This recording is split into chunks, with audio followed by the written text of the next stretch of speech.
Hello everybody, my name is Marcus Stegmaier and this is the third part of the interview series Single Question to Dr. Vijay Shankar. The question for the last time was what is life, and Dr. Shankar has explained that life is a singular movement and not action-filled as man believes it to be. So my question for today is, who am I? Yes, hello Marcus, thank you. Hello. The question you asked me was, who am I, right? Yes. Yeah, okay. Now that's a very simple question, okay? You are who you think you are. That's all man can say about who am I. You are who you think you are. As of now, you are Marcus Stegmaier. I am Dr. Vijay Shankar. I may be a father, I may be a grandfather, I may be a neighbor, this, that and the other. That's who you are. In this waking state, so long as you use your mind, and the mind is the only thing you can use to know who you are. Yes. You cannot use anything else. Mind is the only instrument which will inform you who you are. There is no other instrument in life. Okay? Now this mind will tell you who you are. But whoever the mind says you are, understand that's who you are not. Okay. Okay? If the question you ask me is who you are, the only answer could be whatever the mind says who you are, that's who you are not. Okay? Now, there has been, to my intelligence, a remarkable man who addressed this question. He said, which has been interpreted by the world wrong. The gentleman just said in a statement, find out who you are. Okay? He didn't imply to find out who you are in reality. He asked to find out who you are in the mind, and he said, whoever you find who you are not that. But it's been misinterpreted and everyone says, find out who you are. You will never be able to find out who you really are. You will be able to find out who you are not. The moment you understand you are not who you think you are, you will realize who you are not. The moment you understand in a moment you cannot know who you are, then that will be who you are, and yet you will not know who you are. Okay. Yeah. If you want to know who you are, you got so many. You can ask your neighbors who you are, they will tell you. You ask your husband who you are, he will tell you. Your wife who you are, he will tell you. Your friends who you are, he will tell you. The best person to ask who you are is your enemies. They'll tell you plenty of things who you are. Do you follow? You understand? Therefore, your enemy is the best person to ask who you are, and so that you can understand that's not who you are. Okay. There you go. There you go. So it's wise to have enemies rather than friends.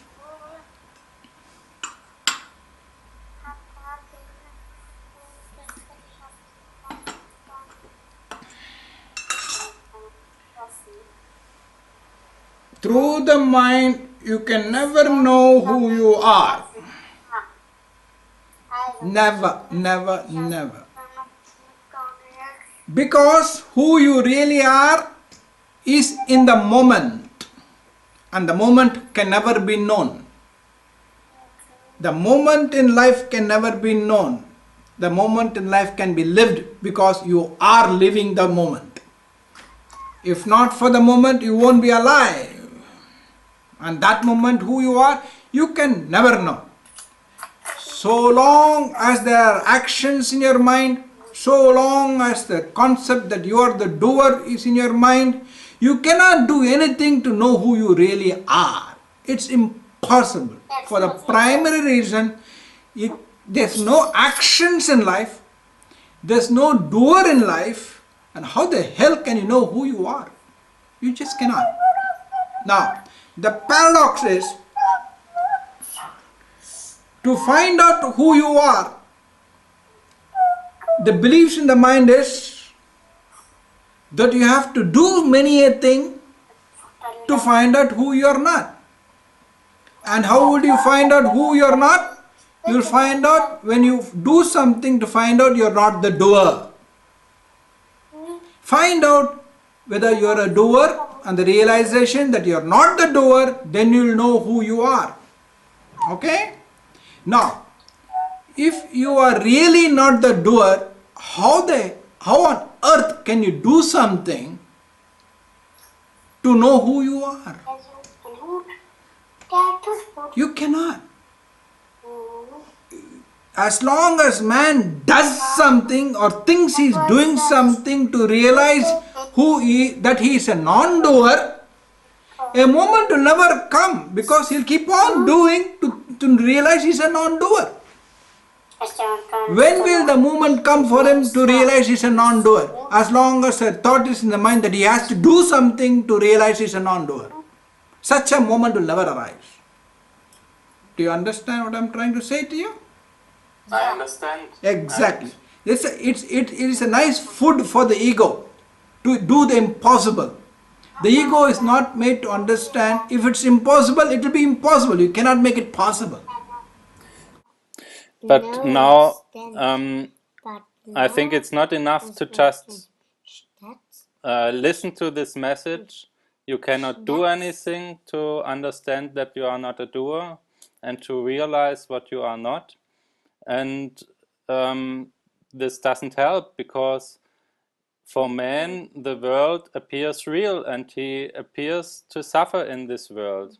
So what about that? If man thinks this world is real, good luck to him.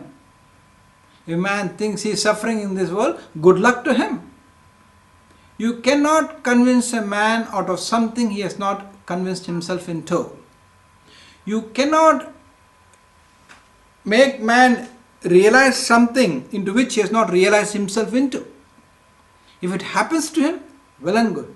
If it does not happen to him, you can't help it. So there is no hope, and Dr. Shankar does not give any hope. All my years, from 15 years, I have never asked man to do anything or to not to do anything. Because that is stupidity. Because if I ask man not to do something, which means I'm not convinced that man hasn't done anything. You follow what I'm saying to you? I understand. Yes. When you realize life is a singular movement, how on earth can you keep telling man to do something? You're leading him more into a blind alley. If everyone will realize in the right moment when it's meant to happen to him. If it's not meant to happen to him, nobody can hasten it or nobody can prevent it too. Do you understand? Yeah. Yes, I understand. Yeah. So that is your answer to your question. Who am I? You can be whoever you want to. You think you're that, and you can be that too. And usually, sometimes, man even will say a story to some other. He did something. He did. I'm that. Even though he was not that. Man is also that which is not. He assumes. He claims. Do you understand? Yes. I will tell you something. Listen, Marcus. How does a classical storyline begin? Once upon a time. That is correct. The classical storyline begins as once upon a time. Okay? That's a classical storyline. Now, observe very carefully in daily life. A conversation between a husband and a wife, between friends and a neighbor, between office colleagues, or anybody for that matter. Wherever there's a conversation, you go to a party, that's the best place to listen to these words. In any place where man talks to another, listen very carefully, Marcus, and observe what they're talking about. he'll only be talking about what has happened. Is it not? Yes. What does it mean? If he's talking about what has happened, it only means once upon a time. It's a story. Yes. Every conversation is a story. No conversation speaks about the moment. Man only speaks about the present, even that is the moment just passed by. The present man talks about is the past. Observe very carefully. Hey, do you know what happened? Oh, what did happen? 5 minutes ago. Where is that 5 minutes? And he thinks it is the present for him. It is not the present at all. Man can never talk about the present moment in which he is alive, nor the present where he is. It's always a story. Once upon a time. Now that once upon a time has become every moment. Hey, last time, last minute, last hour. Once upon a time was a classical story because during those times, very little things used to happen in a day. Or not even for a week or a month, nothing used to happen. Meaning, those thoughts were not in man's head. Do you understand? That is why the classical storyline begins with once upon a time. Now that once upon a time is frequent. Every hour, every minute, every second. Therefore, even then that means once upon a time, meaning the past. So whatever man talks is just stories, not any actualities. No actuality exists in the moment where man is alive. Do you follow? Yes. Okay. Yeah, continue further. Let me take a drink of water. Is that clear as to who you are? I cannot know who I am. There you go. But yet you can know who you are not. Yes. There you go. That's the only way you can answer. Yes, I can know. I can know who I am not. I can never know who I am. I can definitely know who I am not. Is that clear, Marcus? Yes. Go ahead. The question is finished now, isn't it? I finished from my side. Yes, I've also no more questions about who am I. Yeah. Therefore, once you understand that, once you understand, I'm telling you, once you understand, when the understanding is cemented within you, do you think you will tell your child what to be and what not to be? I suppose not. Of course not. And if you do, it only means the understanding is not cemented in you. It just remains as a knowledge to you, not as a wisdom. Would you comment on your neighbor? What he did and what he did not do? I suppose not. Of course you would not. It will not happen to you. It will not happen to you. Before it is to happen to you, once the understanding, wisdom is cemented in you, you will just want. You will be admiring the moment, how it projects an auditory illusion of actions and visual deception of actions, and you'll admire life and you'll be grateful that you're alive every moment. Now, man is not grateful that he's alive. He takes it for granted that he's alive because he works in an office, he earns money, he comes home, gives his wife money, she goes to the supermarket, gets the food is on the table, and he eats the food. That is why I'm alive. He takes his aliveness to be his own prerogative. I keep myself alive. Every man has got that conviction. No man ever realizes life has kept him alive the way it's meant to be. You follow? Now, extending that question to you, when you ask me who am I, how to know, was one part of it. Okay? You can know in your mind who you're not. Okay? Now, I'll ask a question to you, Marcus. In a moment which has no time, okay? Yes. A moment has no time, but yet you cannot deny that you can see an individual in front of you. You can see your daughter, you can see your wife, you can see your colleagues, you can see your boss, you can see your neighbor, you can meet your friends, yet you can see a human being in front of you. Okay? And all there is in life is just a moment. And a moment has got no unit of time in it. You follow? Yes, I follow. Excellent. Therefore, here you go. See how much there is to be understood. There is so much to be understood. I'll give you one point of it. How come then each one of us can see a human being in front of us? I would like to know, yes. There you go. You should attend every satsang and ask them this question. Explain to me, how come I can see another human being in front of me? How can I see him doing meditation? How can I see that I can do a technique? How is it possible when all there is in life is just a moment, and in this moment there's no time, and this moment is enlightened? How can I see? You follow? Yes. Now I'll explain to you how you are able to see a human body in front of you. Okay? Are you with me so far? I listen. Okay, listen very carefully. It's not going to be easy. Now, you see, a moment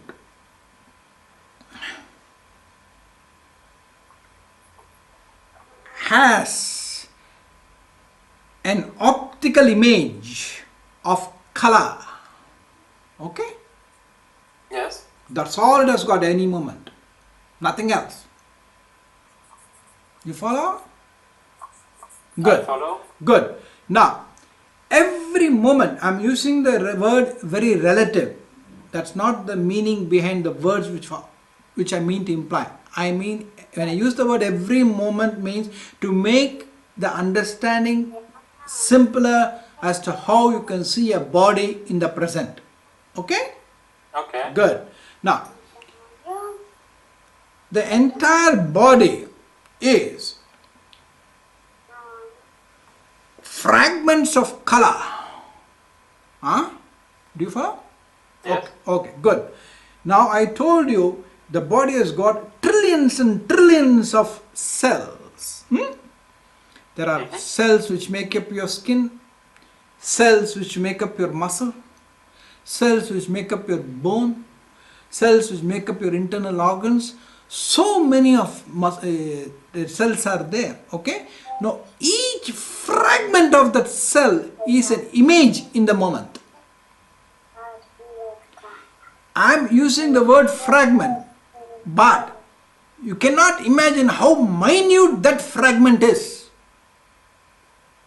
You understand me?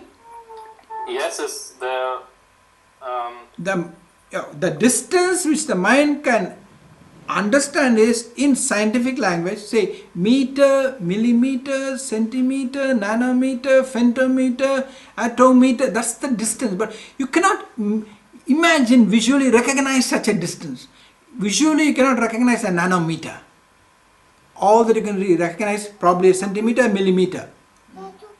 I am talking about image present in a more smaller distance than an atometer. That is 1/1000th of a billionth of a millimeter. Can you imagine? Is there a distance at all? To the mind, impossible. Then there's no distance at all. Can you imagine how minute a moment is? And can you imagine? Exactly, the mind cannot. But that's how a moment is. And in that moment, if there's fragments and fragments and fragments which make up this body. You follow? Just imagine as if you have say 4 to 5 trillion pieces of a jigsaw puzzle thrown onto the floor. Okay? Would such a 4 to 5 trillion pieces of a jigsaw puzzle, if you spread it on the floor, would it make any form to you? No. Okay. Now let me reduce the jigsaw puzzle to 100 pieces. When I throw a jigsaw puzzle on the floor of 100 pieces, would any form appear to you? No. You cannot. Once the 100 pieces are put into place, you have the 99th piece, you have the last piece left.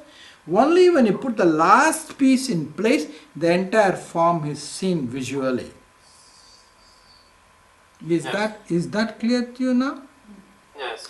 In the same manner, in life too, the human body is a jigsaw puzzle. Okay? Including your eyeball. Okay? When the entire pieces, the trillion visual images of your human body falls into place, and the last fragment of the eyeball falls into place to complete the eyeball, in that instant an optical illusion of a human form is seen. Is it clear now? Yes.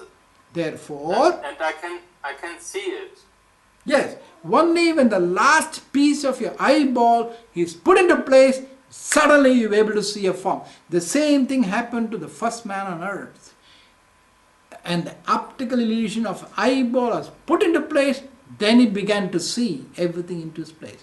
That is what? The world internal, he projects it and sees it external. Do you follow? Yes, I have a question about that. Is it needed to have a thought, this is a man, or is the optical illusion independent from the thought man? The optical illusion is independent of the thought from man. The optical illusion is a thought in the man's mind. Man is a thought in man's mind. Man is a thought in his head. Do you understand now?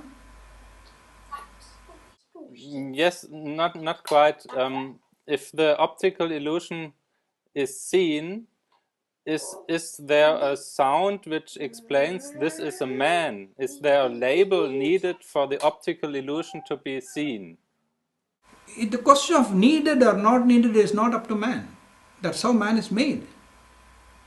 An optical illusion gets transformed as sound as a word called man. Not the question of needed or not needed. It is there in life. It is not man. And only after the label man appears in man's mind, the shape is seen.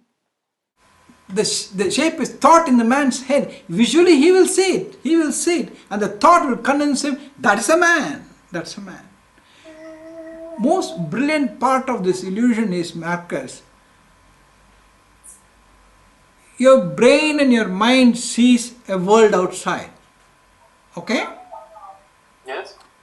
You don't see the world outside. From within you, you see the world outside. But in your mind, in your skull, in your human skull, it is all dark inside. It is dark. Human skull, it's more dark than dark you can ever imagine. It's like putting a head under the earth. It's so dark inside. It is so dark inside.